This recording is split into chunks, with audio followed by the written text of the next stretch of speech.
اگر آج تک آپ کے اوپر ایک آزادی کی جدوجہد وہ ہے ڈیو ہے آپ کے اوپر، آپ نے اس وقت یہ جو جتنی بھی قربانیاں تھیں ہم ان کا احترام کرتے ہیں، لیکن وہ سب جانی قربانیاں جو ہیں پاکستان بن جانے کے بعد فسادات کے نتیجے میں ہوئیں۔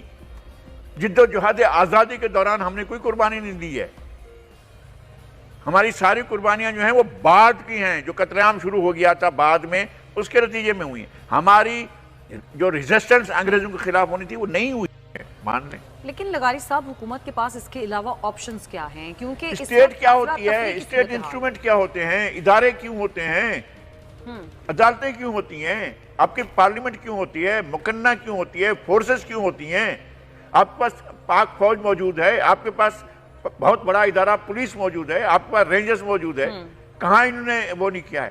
آپ کا خیال ہے کہ یہ اس طرح سے اگر آپ کے تمام ادارے سرنڈر کرتے گئے تو پھر آپ کر لیں سرنڈر، پھر اسٹیٹ آپ کی چل گئی؟ میں کہتا ہوں اسٹیٹ کو اپنی رٹ بحال کرنی چاہیے، چاہے کوئی بھی حکمران ہو، چاہے عمران خان وزیر اعظم ہو، چاہے کوئی اور وزیر اعظم ہو، اسٹیٹ کو اپنی رٹ بحال کرنی چاہیے۔ اس طرح نہیں، میں یہ نہیں کہتا ہوں کہ پیسفل اسمبلی کی اجازت نہیں ہونی چاہیے، ان کے اپنے نقطہ نظر کا اظہار کی اجازت ہونی چاہیے، ان کو اپنی بات ہر تمام لوگوں کو، تمام سیگمنٹس آف دا سوسائٹی کو، تمام پولیٹیکل پارٹیز کو بشمول یہ ڈیفنٹ پارٹی جس کی آپ بات کر رہے ہیں ان کے سمیت اگر یہ قانون کے دائرے میں ہے، جو بھی قانون کے دائرے میں بات کرے وہ کرے، جو بھی پیسفل اسمبلی کرے، جو بھی احتجاج کرے، اس میں وائلنٹ نہیں ہونا چاہیے، وائلنس کا عنصر نہیں ہونا چاہیے۔ اگر بات کریں، یہ تو نہیں ہے کہ آپ جا کر دو چار جگہوں پر جمع ہو کر سڑکیں بند کر دیں، روڈ بند کر دیں، سارے کے سارے شہروں کو پیرالائز کر دیں اور کہیں کہ جی اب ہم سے مذاکرات کرو، ہم سے ڈکٹیشن لو۔ تو کہیں نہ کہیں کوئی نہ کوئی کسی نہ کسی جگہ پر یہ سب کچھ فیسیلیٹیٹ کر رہا ہوتا ہے نا۔ لیکن معاملات اس نہج تک پہنچتے ہی کیوں ہیں؟ اس نہج تک پہنچنے سے پہلے ہی کنٹرول کیوں نہیں ہوتا؟ تو پھر جو ہے چوراہے پر برتن دھونے سے ہمیں گریز کرنا چاہیے۔ ہم جو کچھ کر رہے ہیں وہ ٹھیک تو نہیں کر رہے ہیں، ہمیں بلوچستان کا معاملہ دیکھنا چاہیے۔ یہ جو ہم کہہ رہے ہیں کہ اسلام آباد میں یہ ہو رہا ہے، پنڈی میں ہو رہا ہے، تو اس کو نہیں ہونا چاہیے۔ تو ان چیزوں کو ہمیں دیکھنا چاہیے، روکنا چاہیے نا۔ میں ان کے اس حق کو تسلیم کرتا ہوں کہ وہ احتجاج کریں، میں ان کے حق کو تسلیم کرتا ہوں، لیکن ماسس کو، عام آدمی کو پریشان کرنے کی کسی کو اجازت نہیں ہونی۔ اور لغاری صاحب جو 2 پولیس اہلکار جاں بحق ہوئے ہیں ابھی تک کچھ پتہ نہیں چلا۔ ایک وائرلیس گفتگو سامنے آئی تھی، اس کو سن کر ایسا لگتا ہے کہ جیسے وہ شاید اپنی ہی گاڑیوں کے نیچے آ کر جاں بحق ہو گئے، اور باتیں یہ بھی کی جا رہی ہیں کہ مظاہرین کی طرف سے فائرنگ کی گئی تھی۔ کچھ بھی تھا، 2 پولیس والے جان سے گئے، بالکل۔ ان کے اہل خانہ نہیں تھے کیا؟ ان کی فیملی نہیں تھی کیا؟ ان کے کولیگز نہیں تھے کیا؟ وہ جہاں سے لائے گئے تھے وہاں اور لوگ نہیں تھے کیا؟ اور پولیس نہیں تھی کیا؟ ان کے پر رونے والا کوئی نہیں ہوگا کیا؟ تو ہم ان چیزوں کو دیکھتے رہیں گے اور اپنے جو ہیں وہ سیکورٹی کے لوگوں کو، چاہے وہ کسی بھی سیکورٹی ادارے سے ہوں، ان کو مرواتے رہیں گے کیا؟ ہمیں انہیں مروانا ہے کیا؟ بھائی ہم نے قانون کو، آئین کو، پاکستان کا ایک آئین ہے، پاکستان میں ایک قانون ہے، ہم نے اس کے قانون کو، قانون کے دائرے میں رہتے ہوئے احتجاج کے مکمل حق کو تسلیم کرتے ہوئے قانون کسی کو ہاتھ میں نہیں لینا چاہیے، اور کسی کو بھی عوام کی جان، زندگی، ان کے امن سے اور ان کی نقل و حرکت سے نہیں کھیلنے کی اجازت ہونی چاہیے۔ لیکن اگر کوئی قانون ہاتھ میں لیتا ہے تو کیا حکومت کے پاس یہ آپشن ہے کہ حکومت طاقت کا استعمال کرے؟ تو حکومت کے ہی پاس ہوتا ہے اور کسی کے پاس نہیں ہونا چاہیے۔ لیکن جب حکومت طاقت کا استعمال کرتی ہے، پاور آف دا ٹیرر جو ہے وہ ہر صورت میں اسٹیٹ کے پاس ہونی چاہیے، کسی اور کے پاس کیسے ہو سکتی ہے؟ یہ کیسے ہو سکتا ہے کہ ایک لشکر، ایک ادارہ، ایک دوسرا، پھر تیسری، پھر فلاں پارٹی، فلاں چیز، وہ سارے کے سارے جو ہیں وہ ریاست کو آنکھیں دکھانا شروع کر دیں اور ریاست کو جو ہے کہہ دیں لیٹ جاؤ، اور ریاست جو ہے وہ سرنڈر کر دے۔ لیکن لغاری صاحب حکومت جب بھی طاقت کا استعمال کرتی ہے تو ہم یہ دیکھتے ہیں کہ حکومت کو ہی تنقید کا نشانہ بنایا جاتا ہے، کہا جاتا ہے کہ حکومت کو مذاکرات۔ میں کہتا ہوں کہ حکومت طاقت کا استعمال اس جگہ پر اگر کرے جس جگہ پر استعمال کرنا چاہیے۔ صحیح۔ کس نے منع کیا تھا جب ضرب عضب ہوا؟ لوگوں نے تالیاں بجائی تھی، نہیں بجائی تھی؟ اس میں طاقت کا استعمال ہوا تھا، نہیں ہوا تھا؟ رد الفساد کے خلاف رد الفساد آپریشن ہوا تو اس میں طاقت کا استعمال نہیں ہوا؟ لوگوں کو بے گھر، ان لوگوں کو بھی بے گھر ہونا پڑا جن لوگوں کا کوئی قصور نہیں تھا۔ ہم نے اس بات کو بھی، کسی نے کوئی پروپیگنڈا نہیں کیا، کسی نے کوئی آ کر میڈیا پر شور نہیں مچایا، بھئی یہ ضرورت تھی۔ اب آپ امن قائم کرتے ہیں، جب امن قائم کرنا آپ کی ضرورت ہے اور لوگ ریالائز کریں اس بات کو، یار اس حکومت کے پاس اس کے علاوہ کوئی چارہ نہیں تھا، تو پھر آپ امن قائم کریں نا. ٹھیک ہے. اچھا لگائی صاحب، وزیر اعظم 3 روزہ دورے پر سعودی عرب رہے. بہت سارے لوگ یہ بھی تنقید کریں کہ ملک میں اس وقت جو صورتحال ہے اس میں وزیر اعظم سعودی عرب جا رہے ہیں، وزیر اعظم کو تو موجود ہونا چاہیے تھا ملک میں. تو یہ تنقید آپ سمجھتے ہیں جائز ہے؟ ہو سکتا ہے کہ وہاں جا کر دعائیں مانگیں اور وہاں جا کر جو ہے وہ پیٹرول کی کوئی درخواست کرے اور وہاں کہیں کہ جناب پیٹرول بہت مہنگا ہو گیا، ہمارے ملک میں لوگ پریشان ہیں، اس کا حل تلاش کریں. اور ہو سکتا ہے اس طرح کی کچھ چیزیں ہوں. وزیر اعظم کے دورے پر ہمیں اعتراض نہیں کرنا چاہیے. وزیر اعظم گئے ہیں اور اس دورے کی ویسے کیا امپورٹنس ہے؟ کیا مقاصد حاصل ہو سکتے ہیں؟ مقاصد یہ حاصل ہو سکتے ہیں کہ آپ کے بہت سے مسائل کے بارے میں سعودی عرب ہمیشہ کنسلٹیشن کرتا رہا ہے. آپ کے انٹرنل مسائل پر بھی آپ جا کر بات کرتے رہے ہیں. تو چیزیں اب کھل گئی ہیں نا.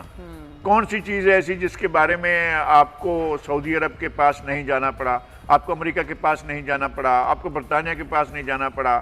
بہت سی چیزیں ایسی ہیں، آپ کی انٹرنل چیزیں ہوتی ہیں لیکن آپ کو دنیا کے پاس جانا پڑتا ہے، بات کرنی پڑتی ہے.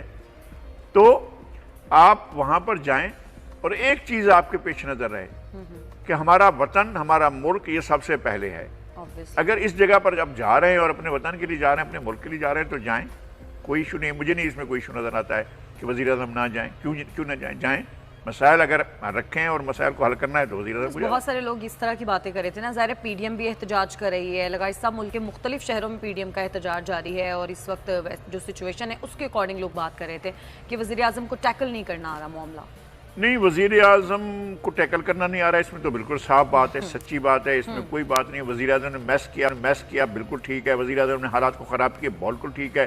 وزیر اعظم نے ملک پر مہنگائی مسلط کی بالکل ٹھیک ہے. وزیر اعظم نے جو ہے وہ عالمی اداروں کی فرمائشیں پوری کی ہیں بالکل ٹھیک بات ہے. غلط کیا انہوں نے. اور ملک پر مافیا جو ہے وہ مافیا کنٹرول کرتی ہے پاکستان کی اکنامی کو، پاکستان کے ہر چیز کو. جو خوردنی اشیاء ہیں ان کو مافیا کنٹرول کرتی ہے، جو آپ کے سفر کی اشیاء ہیں ان کو مافیا کنٹرول کرتی ہے. اور وزیر اعظم کہتے ہیں کہ میں کیا کروں، مافیا کر رہی ہے. اور وزیر اعظم خود اعلان کرتے ہیں کہ مافیا نے چیزوں کو خراب کیا. تو مافیا تو آپ کے کہیں آس پاس ہی بیٹھی ہوگی نا، اس کو آپ مافیا کو پکڑیں. لیکن انہوں نے اس طرح نہیں کیا. پاکستان کے حالات خراب کرنے میں وزیر اعظم کا بہت بڑا ہاتھ ہے. لیکن اس کے باوجود جب تک آپ کے وزیر اعظم اگر کہیں دورے پر جاتے ہیں، میں یہ تھوڑی ہوگا کہ میں چیخنا شروع کر دوں کیوں جا رہے ہیں. اچھا لگاری صاحب، دی اکانومسٹ کی جو رپورٹ آئی ہے اس کے مطابق پاکستان اس وقت دنیا کا چوتھا مہنگا ترین ملک، اور حکومتی وزراء جو ہیں وہ عجیب سی باتیں کر رہے ہیں، عجیب منطقیں دے رہے ہیں. وہ کہتے ہیں کہ جی روٹی کم کھا لیں، کم پیسوں میں گزارا کر لیں. یہ سعودی عرب کو بھی سمجھانے کے لیے علی امین گنڈاپور کو ساتھ لے کر گئے ہیں کہ بھی روٹی کم کھایا کریں، 9 نوالے نہیں کھایا کریں، آپ 6 نوالے کھایا کریں. اور چینی جو ہے وہ 100 دانے نہیں ڈالا کریں، آپ جو ہے وہ 53 دانے ڈالا کریں چائے میں بھی. وہ سمجھانے کے لیے ایک نسخہ ساتھ لے کر گئے ہیں. اور علی امین گنڈاپور سعودی عرب کے حکمرانوں کو یہ سمجھائیں گے کہ ہم کس طرح سے مہنگائی پر قابو پا رہے ہیں. ہم لوگوں کو کہہ رہے ہیں کہ اگر آپ اتنے نوالے کھا رہے ہیں تو اتنے کم کر کے کھا لیں تاکہ اس طرح سے ہو. اس حکومت نے لوگوں کا جینا محال کر دیا ہے. اس میں تو بالکل کوئی دو رائے نہیں ہے. اب لوگوں کو فوری طور پر ایک بہت بڑا ریلیف چاہیے ہے. چینی کہاں پہنچ گئی، آٹا کہاں پہنچ گیا، ڈالر آپ کا کہاں سے کہاں جا رہا ہے. آپ کا جب یہ چند سال پہلے تو پاؤنڈ اتنی قیمت میں نہیں ملتا تھا، اب تو ڈالر تک آپ کی رسائی نہیں ہو رہی ہے. حالات اتنے خراب ہو گئے ہیں کہ آپ سوچ بھی نہیں سکتے ہیں. یہ حکومت تیزی سے یہ کہہ رہی تھی ہم ٹیک آف کر رہے ہیں، تیزی سے جو ہے وہ اتنا گہرائی میں جا رہے ہیں کہ اس کے انجن فیل ہو چکے ہیں حکومت کے جو ہیں، وہ سارا ان کا وہ ٹائر ٹوٹ چکا ہے. اللہ معاف کرے. توبہ. لگائی صاحب آپ نے ڈالر کا ذکر کیا. رضا باقر صاحب کی سٹیٹمنٹ آپ نے سنی ہوگی. وہ یہ کہتے ہیں کہ ڈالر کی قیمت اگر بڑھی ہے تو اوورسیز پاکستانی کو تو اس کا فائدہ ہوا ہے. ہاں جی، اوورسیز پاکستانی جتنے بھی بھیج رہے ہیں ان کو فائدہ ہو رہا ہے. لیکن جن کے گھر میں ڈالر نہیں رکھے ہوئے ہیں، پاکستان کے 22 کروڑ عوام کے گھر، 22 کروڑ میں سے 22 کروڑ 90 لاکھ جو ہیں ان کے پاس تو کچھ بھی نہیں رکھا ہوا ہے. باقی آپ کے ملک سے باہر کتنے 10 لاکھ ہیں، 15 لاکھ ہیں، جو بھی غیر ملک میں آپ کے مقیم پاکستانی ہیں، آپ معیشت ان کے ذریعے سے چلا رہے ہیں. اور گورنر اسٹیٹ بینک جب وہاں کی اکنامی سنبھال رہے تھے مصر کی، اس کو بالکل تباہی تک لے کر چلے گئے. اب آپ کے لیے بھی انہوں نے یہی نسخہ اختیار کرنا ہے. بھائی عالمی اداروں کے نوکر آپ کے ملک کے اندر آ کر حکمرانی کر کے آپ کو کیا دیں گے؟ آپ تو یہ سمجھیں کہ آپ کو آزادی کے لیے ایک اور جدوجہد کرنی ہے جو آپ پر ڈیو ہے. 1947 سے لے کر آج تک آپ کے اوپر ایک آزادی کی جدوجہد وہ ہے، ڈیو ہے آپ کے اوپر. آپ نے اس وقت یہ جو جتنی بھی قربانیاں تھیں ہم ان کا احترام کرتے ہیں، لیکن وہ سب جانی قربانیاں جو ہیں پاکستان بن جانے کے بعد فسادات کے نتیجے میں ہوئیں۔ جد و جہاد آزادی کے دوران ہم نے کوئی قربانی نہیں دی ہے۔ ہماری ساری قربانیاں جو ہیں وہ بعد کی ہیں، جو قتل عام شروع ہو گیا تھا بعد میں، اس کے نتیجے میں ہوئی ہیں۔ ہماری جو ریزسٹنس انگریزوں کے خلاف ہونی تھی وہ نہیں ہوئی ہے، اور وہ ڈیو ہے ہمارے اوپر کہ ہم انگریزوں کی جگہ پر دیسی کالے حکمرانوں کی جو حکمرانی ہے اور پاکستان کے عوام کے انٹرسٹ کے خلاف حکمرانی ہے، اس کے خلاف اسٹرگل کریں۔ نہیں ہو رہی ہے اسٹرگل۔ پولیٹیکل اشرافیہ جو ہے اپنے اپنے حساب کھڑے کرنے میں بیٹھی ہوئی ہے، دیگر اشرافیہ اپنے اپنے کام میں لگی ہوئی ہے، کچھ مافیاز ہیں جو کنٹرول کر رہی ہیں۔ پاکستان کے عوام کی جد و جہد ابھی ڈیو ہے، اور